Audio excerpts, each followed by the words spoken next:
Lake Sumner has been his home for almost half a century. Ted Phipps is part owner and manager of Lake Station, a property rich in wildlife. Its hunting and fishing is sought after by many. I've been here for 40 years. I've had no trouble, virtually no trouble with the public at all. The odd one or two, and I can usually handle it myself. People can walk or cycle over his land for free, but if they want to drive, they have to pay. Well, they're quite happy to pay, to get access in here. I'm not in it for the money. What can you buy for $50 anyway? A loaf of bread and a pound of butter. You take $50 into the Foursquare in Harden, and I bet you don't come out with much in a bag.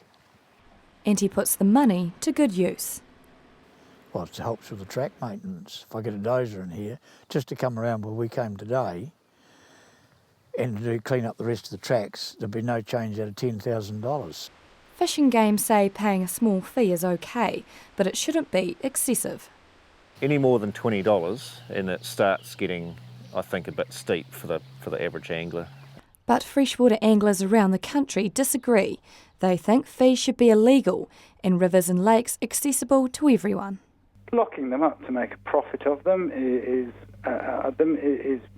morally wrong at the very least, and it excludes ordinary people from fishing and makes it available only to those who are willing to pay a lot of money. He says the law should change. At the moment, under the Conservation Act, landowners can't charge people to fish, but a loophole means they can charge for access. Freshwater anglers would like to see Section 26ZN of the Conservation Act amended such that where access to go and fish is charged for, that is as illegal as charging for the fishing itself.